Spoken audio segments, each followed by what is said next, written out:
All right, let's dive in. Today, we're going to decode one of the most talked about stocks out there, Palantir. We're not just looking at the news. Nope. We're going to peel back the layers of its stock chart and see what story it's really telling us.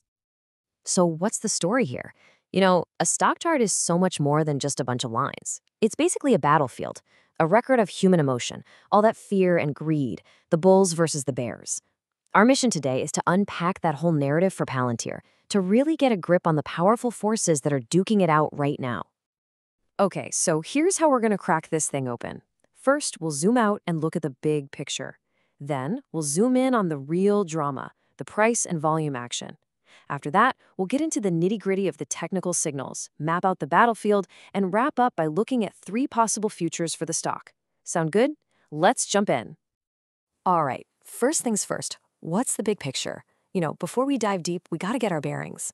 So let's take a look at how this stock has been moving over the last few months to see how we even got here. So if you look back to mid-July, the stock was hanging out around 149. From there, it started a pretty solid climb. Now, it was definitely a roller coaster, right? Some massive up days, some pretty gnarly down days. But that momentum was strong enough to push it all the way up to a peak of over 187 by late September. It's pulled back a bit since then to around 177, but the key takeaway here, despite all that choppiness, the overall trend has been pointing up. Okay, next up, price, volume, and a little bit of drama. Seriously, volume is a huge clue. Think of it like a crowd's roar. When trading volume suddenly spikes, it's the market screaming that something big is going down. It's a signal that there's a major shift in thinking or some big news just hit. And for Palantir, man, 2 days really pop off the page. On August 5th, boom, volume just explodes to 130 million shares, while the price is jumping. That's a textbook sign of some serious buying pressure.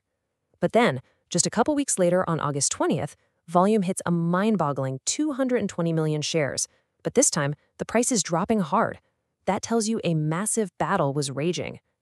Now things have gotten a lot quieter, which kind of suggests the stock is catching its breath, maybe getting ready for its next big move. All right, now for the fun part. We're going to open up the analyst's toolkit and decode what these technical signals are telling us. This is where the chart really starts talking. And don't worry, I promise to translate everything from chart speak into plain, simple English.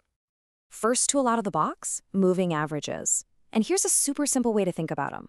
A short-term average, say a 5-day, is kind of like your daily mood. It can swing around pretty fast.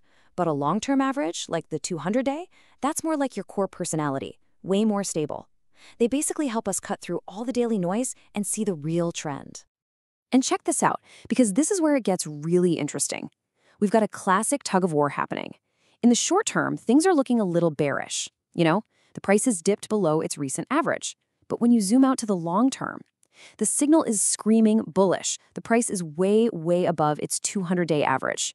It's this exact conflict, this battle between the short-term jitters and the long-term strength, that makes Palantir so compelling right now. Okay, next up is the MACD.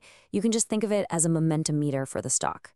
For Palantir, the needle is still in positive territory, but it's showing that the upward push, that momentum, is starting to lose a bit of steam compared to where it was a few weeks back. And then there's the RSI, the Relative Strength Index. This one's pretty simple. It tells us if a stock is getting overbought, meaning too expensive, too fast, or oversold. For Palantir, it's sitting right in the middle, around 51. That's basically the definition of neutral. Not too hot, not too cold, just right. So, let's put all these pieces together. Think of this as our little cheat sheet. We've got a neutral RSI, we've got momentum that's kind of weakening. But, and this is a big but, look at that on-balance volume, the OBV. That suggests what we call accumulation. Basically, on the up days, more money is flowing in. So what's the big takeaway from all this? It's that we're in a consolidation phase. The stock is just stuck. It's trading in a tight little box, not really making any big moves. For traders, this is the ultimate period of indecision. And that brings us perfectly to our next section, mapping the battlefield. Since we know the stock is basically in holding pattern, let's figure out exactly where the battle lines are drawn. We need to identify that floor and that ceiling, the key levels of support and resistance that are keeping it locked in. Okay, here it is. The ceiling, 188.83. This is the wall that the sellers are defending. It is the number to watch. For the stock to have any chance of moving higher, the buyers have got to smash through this barrier. And on the flip side, here's the floor. We're looking at 169.74. This is the line in the sand where buyers keep showing up, holding the line and preventing the price from dropping any further. Another absolutely critical number. And this just perfectly captures where we are right now.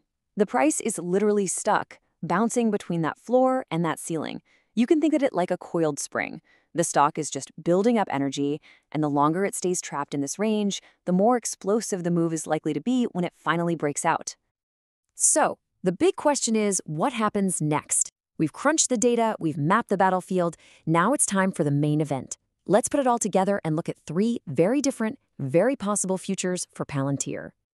So here they are, the three potential paths. Path number 1, the bullish scenario. The price smashes through that ceiling at 188.83. Path 2, the bearish one, the price crumbles and falls below key support. And path 3, the neutral scenario. It just keeps bouncing around in this box. One thing's for sure, a big move feels like it's coming, and it's going to be fascinating to see which way this thing breaks. And honestly, this quote just nails it. PLTR is in a long-term uptrend, but showing signs of short-term weakness. Traders should watch for a break. That's the whole story in a nutshell. The big picture is still positive, but right now we're in a bit of a slump. So for anyone watching this stock, the takeaway is crystal clear. Keep your eyes glued to that ceiling and that floor. A decisive break in either direction is going to be the starting gun for the next big move. And that leaves us with the million-dollar question, doesn't it? The indicators are all pointing to a standoff. It's a classic showdown. So which side is going to break first? Will the bulls find the strength to punch through resistance and keep this long-term uptrend going? Or will the bears win this fight and drag the price below support? The battle lines are drawn, and all we can do now is watch.